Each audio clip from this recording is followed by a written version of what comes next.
अलीता का जिस्म मुकम्मल तौर पर टूट चुका था। कोई ऑप्शन ना होने पर वो डॉक्टर इस जिस्म को अलीता से ठीक करता है, जो इसने जहाज से दरियाफ्त किया था। अगली सुबह जब अलीता बेदार होती है तो वो आरामदा महसूस करती है क्योंकि इसे एक नया जिस्म मिला था। ये ताकतवर और हथियारों से लैस था, और आग भी इस जिस्म से पैदा हो सकती है। इस नए जिस्म को हासिल करते हुए अलीता खुशी महसूस करती है। आने वाले दिनों में अलीता अपना रोबोटिक जिस्म दिखाने के लिए हेवेगू से मिलने जाती है। इसके लेस जिस्म का मुशाहिदा करते हुए हेवेगू इसे पसंद करता है और अच्छा लगता है।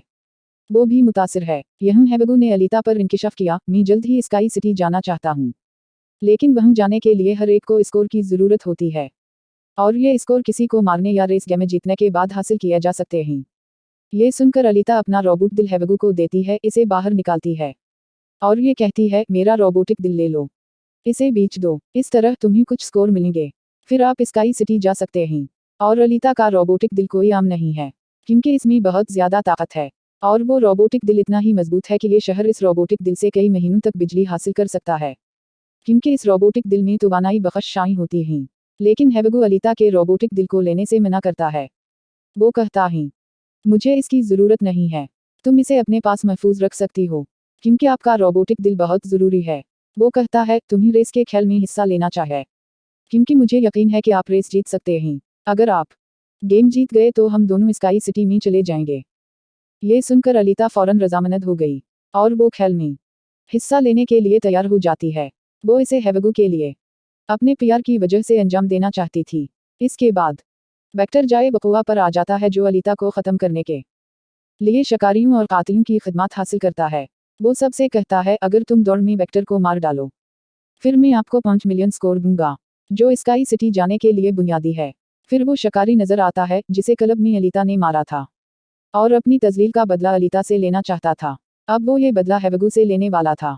एक आदमी को ख़त्म करते हुए इसने हेवेगू पर इल्ज़ाम लगाया। अब हेवेगू किसी को ख़त्म करने के इल्ज़ाम की जद में था, नतीजे के तौर पर वो मुजरिम बनने लगा था। दूसरी तरफ अलीता जाहिर होता है, जिसने रेस में हिस्सा लिया था जो शुरू होने वाली थी।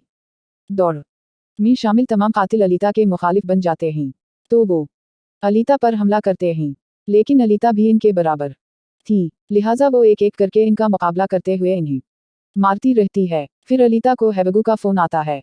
वो कहता है कि शिकारी मेरा मुखालिफ हो गया है, और वो मेरी ज़िंदगी ख़त्म करना चाहता है। फिर अलीता इस दौड़ को छोड़कर हेवेगू को बचाने जाती है। वहां पहुंचकर अलीता शिकारी को पुरतशद्दुद मारती है, जबकि पूरे शहर में ये इंकिशाफ हुआ है कि हेवेगू मुजरिम बन चुका है। वो भी मतलूब था, जैसा कि पकड़ने वाले को $30 बतौर इनाम मिलेगा। फिर शहर की पुलिस वहां पहुंचकर हेवेगू को ख़त्म करती है, क्योंकि सब इस नुक्ता नज़र पर मुत्तफिक थे कि हेवेगू एक मुजरिम है, इसलिए इसे ख़त्म करना ज़रूरी है। तो सब अलीता से कहते हैं, हेवेगू को मौत के घाट उतार दो, लेकिन अलीता इसे नहीं मारती। लेकिन शिकारी तलवार से हमला करते हुए हेवेगू को ख़त्म करता है, और हेवेगू अपनी आखिरी सांसें यहाँ ले रहा है। पहली नज़र में हेवेगू ख़त्म हो गया है। फिर डॉक्टर की बीवी वहाँ आती है। वो इसे कहती है, अलीता, हेवेगू का सर काट दो, क्योंकि हम इसके सर के साथ एक जिस्म को एडजस्ट करेंगे, और हम इसे रोबोट बनाएंगे।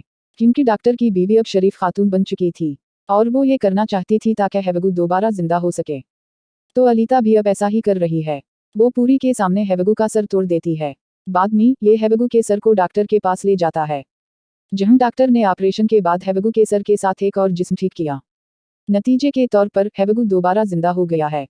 हेवेगू और अलीता पुरजोश हैं, क्योंकि हेवेगू का रोबोटिक जिस्म अब अलीता जैसा था। अलीता को डॉक्टर ने मतला किया कि वेक्टर सबको धोखा देता है, क्योंकि वो आपको भारी रकम के साथ धोखा देने के बाद आपको स्काई सिटी भेजने का वादा करता है। यहाँ तक कि कोई भी इंसान रकम अदा करके स्काई सिटी नहीं जाता, और कोई भी स्काई सिटी नहीं जा सकता।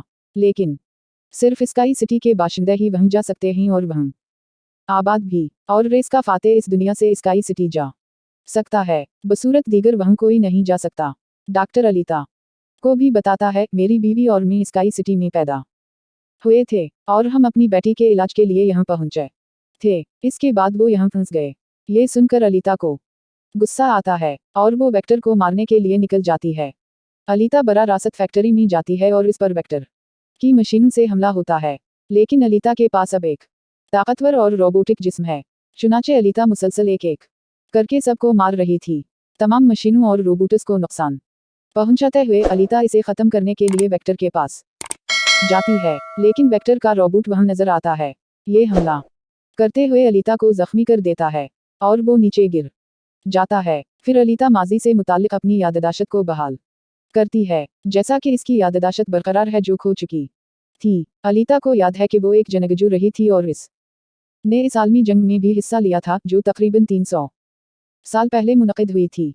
लेकिन अलीता के तमाम दौसत और साथी इस जंग में अपने अंजाम को पहुंचे, लेकिन अलीता को भी बुरी तरह जख्मी करके कचरा में फेंक दिया गया।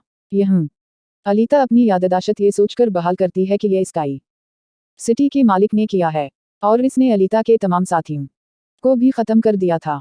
यह अलीता को याद आता है, मेरा मिशन स्काई सिटी के मालिक को मारना है। ये हकीकत याद करते हुए अलीता जज्बाती हो जाती है कि इसने अपना सब कुछ खो दिया था। दोस्तों, इसके अलावा ये जारहाना हो जाता है। फिर वो रोबोट अलीता पर हमला करता है और अलीता इस रोबोट को टुकड़े टुकड़े कर देता है, अपनी तलवार से हमला करता है। उसी वक्त अलीता अपनी तलवार का इस्तेमाल करते हुए वेक्टर पर भी हमला करती है। वेक्टर मौका पर ही मर चुका है। डॉक्टर की कॉल मौसूल होने पर अलीता को मालूम हुआ कि हेबगो इन पाइपों पर चढ़कर स्काई सिटी की तरफ बढ़ रहा है। फिर अलीता भी इसका पीछा करते हुए ऊपर की तरफ बढ़ता है, इसे हिदायत देता है, आपको स्काई सिटी जाने की ज़रूरत नहीं है क्योंकि वहाँ कुछ भी उल्टा नहीं है। हम इस दुनिया में रहते हुए अपनी ज़िंदगी गुजारेंगे। अलीता सुनकर हेबगो मान गया, लेकिन स्काई सिटी का मालिक था ऊपर से इसका मुशाहिदा करना।